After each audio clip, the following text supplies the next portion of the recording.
This presentation will be looking at how the coronavirus pandemic is exposing the digital divide in the United Kingdom and help explain the importance of staying connected online and having regular access to internet technology during this time. Before we look at the digital divide, it is important to see how the internet is being used during the coronavirus pandemic. First, there has been a transition of services to an online format. This includes healthcare, education courses, working through video chat and other formats, and fitness classes. Additionally, social interactions on social media, information sharing, and streaming has been increased. This is how people are staying connected and maintaining their normal lives, but this is not possible for people who do not have regular access to the internet and data. The internet is the answer to a lot of corona lockdown problems, such as the ability to order groceries and, as I said before, connecting with other people and healthcare professionals. But this is a problem when not everyone can get online and have the same access to the technology. Regular internet access is one of the main factors in the digital divide in the UK. 1.9 million households in the UK have no access to the internet, and 25.9 million people are pay by you go data customers. These statistics show that a large group of people in the UK do not have regular internet access, which means that during this time they are not able to access resources and tools that are being provided on the internet. This also includes the ability to use social media or streaming services for entertainment and social connection, which is really important because of how isolated we are from other people at the moment. Additionally, not having regular access means that they're not able to get the important and new information on the coronavirus pandemic, and they might not be able to get the information they need in order to stay healthy and safe. Looking further at pay as you go services, as I mentioned before, 25.9 million people in the UK are relying on these services for phone and video calls, access to healthcare materials and information, educational materials, and other online benefits. This is a large amount of the population who is using these services, and users who are unable to work or recently unemployed due to the coronavirus might not be able to afford these services any longer or add data when needed. This puts them at a disadvantage because people who don't have to use pay as you go services and have unlimited data or regular internet access aren't facing the same limitations with their data and with their internet, and they are able to either access the materials that they need, access the information they need, and order products online, such as food and hygiene products. The inability to order items online also means that people have to leave their homes in order to get essential items, making it harder for them to socially isolate, and it therefore affects their overall health and makes them more susceptible to the virus. While I was researching this topic, I read about this one woman in London who is being forced to choose between food and data during the pandemic. Her story was presented in a Guardian article about the digital divide and how it's isolating and endangering the UK's poorest. I think that it is really important that we see that data is so necessary that people now are spending more on it, which means it's more difficult for them to get food, which is a necessity for survival. But the internet is becoming just as important and just as necessary because of how many different things have transitioned to the online format. In this woman's case, a lot of the reason there is an increased need of internet use in her house is because her children need internet access in order to access their educational materials and complete their schoolwork. Prior to the pandemic, gaps in digital skill and access were two of the main factors in the digital divide in the UK.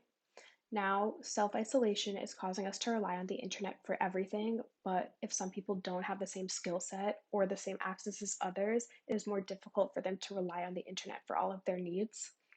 We also assume that technology is a lifeline to normalcy during this time, but when not everyone has the same access and not everyone has the same skill set, it's not helping these people maintain a normal life, and it's just not a reality for everyone. Also, looking further at digital skills, in 2019, the UK Consumer Digital Index found that 10% of people in the UK have zero basic digital skills, and a further 2% of people in the UK have only a basic digital ability. This is a problem because if you don't have digital skills, it is more difficult to get all of the benefits the internet is now offering, especially when all of these different services have transferred over to the internet. If you don't have the digital skills you need to use them, they're almost meaningless to you. It's also harder to meaningfully engage with others and the content that you do have access to because without the skill set, you might not be able to differentiate between real or fake news or find the right information and resources you need during this time. Mandated self-isolation due to the coronavirus has caused problems with social isolation, decline in mental health, and exclusion of vulnerable groups. Groups such as the elderly, women, asylum seekers, refugees, and households living in poverty, alongside other groups with less reliable access to the internet, are facing greater social isolation and feelings of loneliness. This is in part due to the lack of meaningful and regular social interaction and digital engagement they might be having because they have to use their limited access for essential purposes.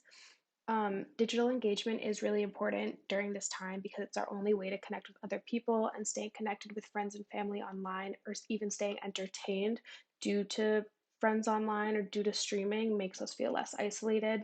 And when not everyone has the ability to access these things, they might feel more socially isolated from the rest of the world.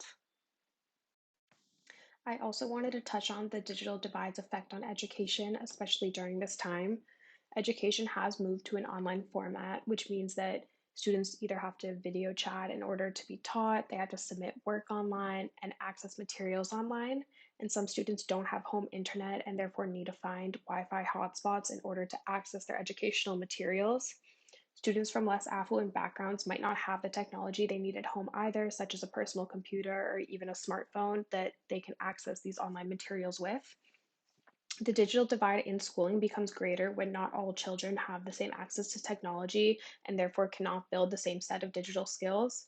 It's also a problem because children who are in school need to connect with their educators. That's a necessity for students because they might have questions and they might learn better if they're being able to interact with the person teaching them.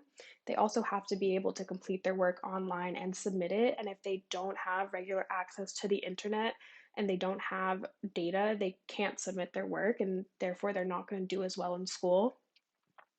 The BBC has also pledged to increase educational output, which I think is a really great thing that they're trying to do during this time. They're giving parents tips for homeschooling and ways to keep their children occupied. There's also been programs such as BBC Bite Size, which is providing English and math lessons to younger students, and BBC4 programs for older students. This is a great thing because students who might not have a personal computer or a smartphone who are struggling with their education can now watch it on television, or hopefully, if they do have some form of technology, they could access it on iPlayer. But it is important to realize that still not every student has a television in their home, and they still might not have the same access as others to even access these materials that the BBC is now providing for them. Recognizing the digital divide in the time of the coronavirus is important because the digital divide was already a prevalent issue in the UK prior to the pandemic. People from different socioeconomic groups do not have the same access to technology and therefore cannot build the same skill set, can't engage with content meaningfully because they're not getting the same amount of time with that content, and they're not learning how to engage with people all across the world through technologies such as social media. There's also an unequal access to digital resources during the pandemic, which broadens the digital divide and creates greater inequality between socioeconomic groups. This ties into the next point, which is people with unreliable internet access are at a greater disadvantage for their health and safety during this time. This is because with unequal access to digital resources, people might not be able to get the important information they need about the coronavirus. They might not be able to access organizations' websites such as the NHS, and therefore they're not learning what the symptoms of coronavirus are, how to protect themselves, how to protect the people around them. They're not getting this information, which puts their lives and their health at risk. And lastly, recognizing the effects of the divide can lead to changes being made that ameliorate some of its effects. While I was doing the research on this topic, I found that there are already communities and some organizations who are looking to create programs where students are getting technology from their schools that they can then bring home and use during this time. And communities are trying to help people who don't have that regular access to the internet either get more data so that they can access it, or finding ways to just help them and get them the information that they need. I want to share some of my final thoughts on this topic, with the first, and I think one of the most important, being that internet access is no longer a luxury, but it is a necessity. This presentation has shown you that we are now using the internet for everything from work, schoolwork, even fitness classes. Everything has transferred to the internet, and it is unfair that some people have regular access and can get the information, the news, the materials they need, and other people do not have the same ability. The coronavirus pandemic has just shown us that the digital divide in the UK needs to be addressed because its effects have intensified during this time. And it is important that we begin giving people the tools that they need so that they know how to use technology properly and can access all of the information that they need. And that not only will help them during this time, but will help them in the future. And lastly, meaningful connectivity and engagement goes beyond just basic internet access. It includes knowing how to use digital tools and having regular access because that's how you learn to not only engage with other people, but to engage with content. And this includes figuring out what's real and fake news, figuring out where you should go to get your information, and being able to use the internet as a tool to help you whenever you need it, rather than just being able to use it once in a while just so you can get the essential things you need done.